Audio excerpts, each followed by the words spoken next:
सभी के सुहाग को लंबी आयु प्रदान करे। सुख, सौभाग्य और समृद्धि से आपका परिवार सदैव भरा रहे। ऐसी शुभकामनाओं के साथ आइए सुनते हैं करवा चौथ की पौराणिक कथा। बहुत समय पहले की बात है। एक साहूकार के 7 बेटे थे और उनकी एक बहन करवा थी। सभी सातों भाई अपनी बहन से बहुत प्रेम करते थे, यहाँ तक कि वो पहले उसे खाना खिलाते और बाद में स्वयं खाते थे। एक बार उनकी बहन ससुराल से मायके आई हुई थी। शाम को भाई जब अपना व्यापार व्यवसाय बंद कर घर आए तो देखा उनकी बहन बहुत व्याकुल थी।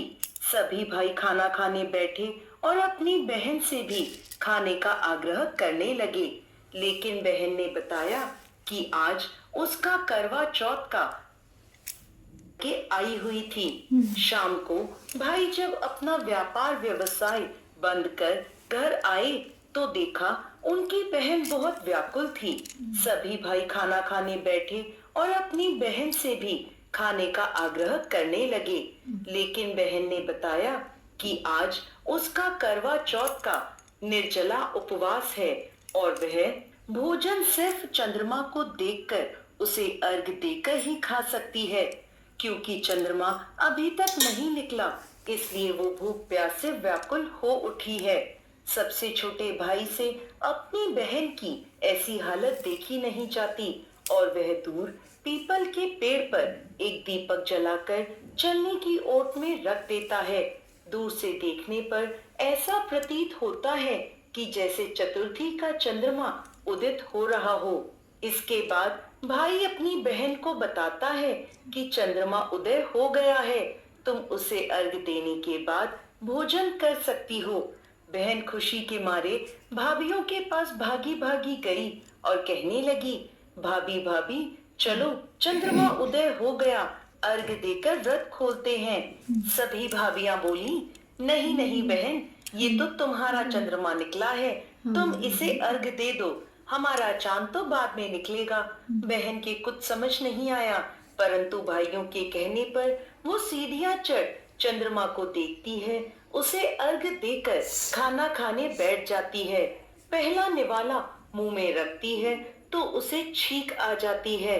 दूसरा निवाला मुंह में रखते ही उसमें बाल निकल आता है और जैसे ही तीसरा निवाला मुंह में रखती है कि उसके ससुराल से उसका बुलावा आ जाता है कि जल्द से जल्द वो अपने घर पहुंचे।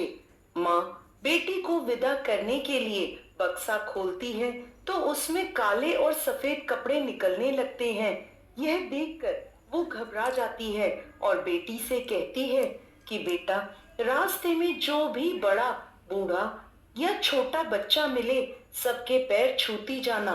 जैसे ही कोई पूर्ण आशीर्वाद देकर बूढ़ सुहागन होने का कहे तो अपने पल्ले पर गांठ बांध लेना। वो अपनी माँ के कहे अनुसार करती है, परंतु कोई उसे सदा सुखी रहो तो कोई सदा सौभाग्यवती रहो तो कोई पुत्रवती हो ऐसा आशीर्वाद देता है। कोई भी उसे पूर्ण आशीर्वाद नहीं देता। जैसे ही वो अपने ससुराल पहुंचती है तो घर के आंगन में छोटी ननद मिलती है। वो छोटी ननद के पैर छूती है तो छोटी ननद उसे आशीर्वाद देती है, सदा सौभाग्यवती रहो, सदा सुखी रहो, दूधो नाव पूतो फलो, बूढ़ सुहागन हो। ये आशीर्वाद सुनते ही वो अपने पल्ले पर गांठ बांध देती है और अंदर जाती है। जैसे ही अंदर जाती है तो अपने पति का मृत शरीर देखती है।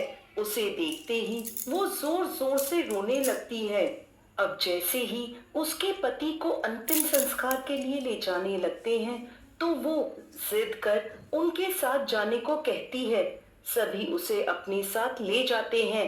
चिता को अंतिम अग्नि देने का समय होता है तो वह अपने पति को जलाने नहीं देती। परेशान होकर सभी लोग उसे शमशान में एक झोपड़ी डलवा देते हैं। वो अपने पति के शव को लेकर वहां बैठ जाती है और उसकी देखभाल करती रहती है। उसकी छोटी ननद रोज उसके पास आया करती और उसे खाना दे जाया करती थी और वह सुबह शाम अपने पति की साफ सफाई करती और उसके पास बैठी रहती। अब वो हर महीने की चौथ का व्रत करने लगी।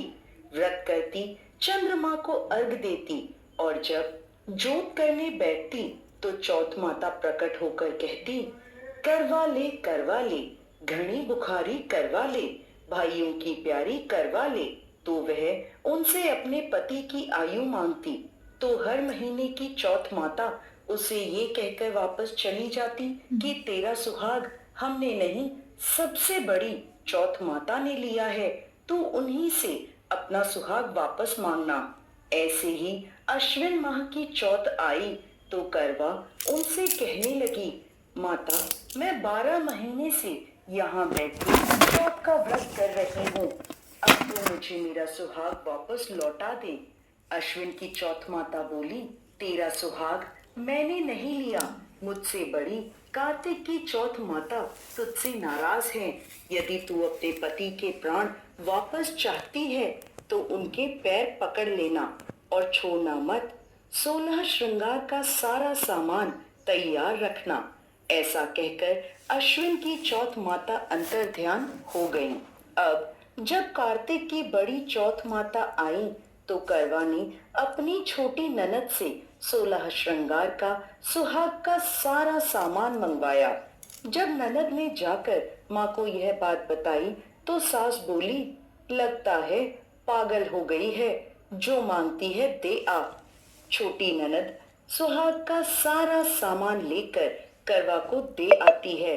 अब वह करवा चौथ का व्रत रखती है, चंद्रमा को अर्घ देती है और जैसे ही जोत करती है तो कार्तिक की बड़ी चौथ माता प्रकट होती हैं और कहने लगती हैं, करवा ले, घड़ी बुखारी करवा ले, 7 भाइयों की प्यारी करवा ले, दिन में चांद उगाने वाली करवा ले।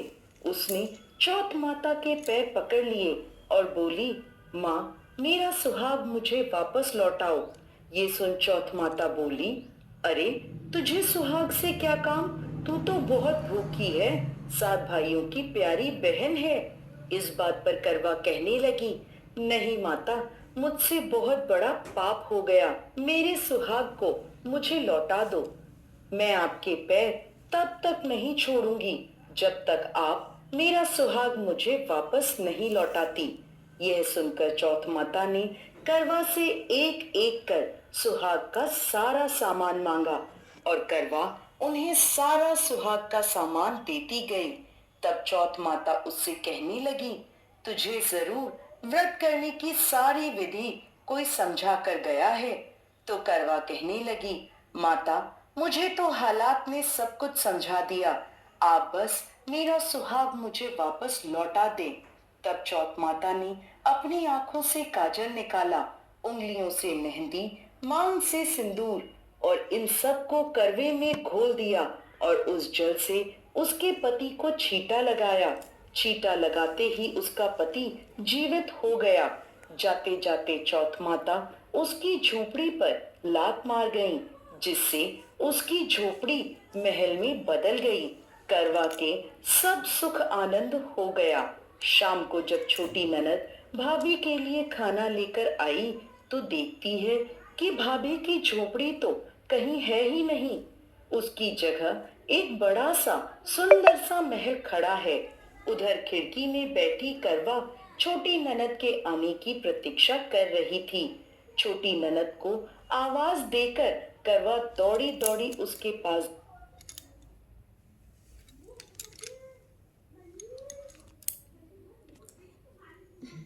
हे चौथ माता, जैसे नमः सुहाग उसने दिया पार्वती ना वैसा पते हमें हर से हर सबको देना। महादेव।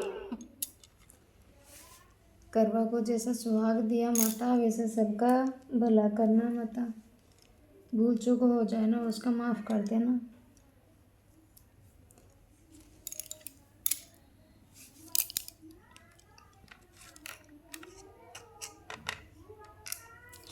जैसा सुहाग टूट्यो करवा ने वैसा सुहाग सबने टूट्यो माता रानी।